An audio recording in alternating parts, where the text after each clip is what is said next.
பல வருடம் கழித்து விஜய் மகள் திவ்யா அவர்கள் இப்போ விஜயை மீட் பண்ணியிருக்காங்க. அண்ட் இந்த விஷயம் தான் இப்போ சோஷியல் மீடியாவில் செம்ம வைரலாக போயிட்டு இருக்கு. முதலமைச்சர் ஆனதுலேருந்து இப்போ வரைக்கும் விஜய் அவர்களை நேரில் மீட் பண்ணலை அப்படின்னு திவ்யா மேலே நிறைய பேர் வந்துட்டு இருந்தது.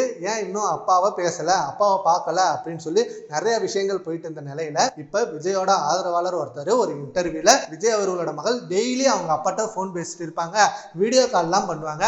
அண்ட் அவங்க அப்பா முதலமைச்சர் ஆனதுக்கு அவங்களோட மகள் திவ்யா தான் முதல் வாழ்த்துக்களே சொன்னாங்க. ஆனா இது தெரியாம சமூக வலைதளத்துல அவங்க அப்பா கிட்ட மகள் பேசவே இல்லை அப்படின்ற நியூஸ் போயிட்டு இருக்கு.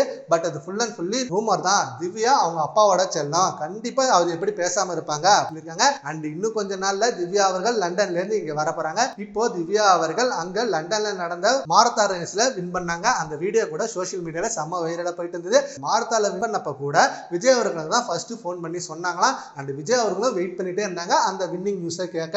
அண்ட் வின் பண்ணதுக்கு விஜய் அவர்கள் இங்க செம்ம ஹாப்பி ஆனாங்களா. இப்போ திவ்யா அவர்கள் இங்க வந்ததும் திவ்யாவுக்காக செம்ம பிரைசஸ் எல்லாம் வச்சிருக்காரா அவங்க அப்பா. அண்ட் அவங்க அப்பா முதலமைச்சர் ஆனது ரொம்ப பெருமைப்படுறாங்களாம் திவ்யா அவர்கள். ஆனா சோசியல் மீடியால இவங்க ரெண்டு பேரும் பேசுறதே இல்ல, ஜேசன் சஞ்சயே பேசுறது இல்ல அப்படின்ற விஷயங்கள்லாம் வந்துகிட்டு இருக்கு. பட் அது எல்லாம் ரூமர் தான். அது எப்படி அவங்க அப்பாட்ட பேசாம இருப்பாங்க? ஏன்னா ரெண்டு பேரையும் அவங்க அப்பா செல்லம், அவங்க அப்பா அவங்களுக்கு அவ்வளவு சப்போர்ட் பண்ணிட்டு இருக்காங்க அப்படின்னு சொல்லி இந்த விஷயம் இப்ப ரசிகர்கள் மத்தியில நல்ல வைரலா போயிட்டு இருக்கு. இதை பத்தி உங்க ஒப்பீனியனை நம்ம கமெண்ட் பாக்ஸ்ல கமெண்ட் பண்ணுங்க. Thank you friends.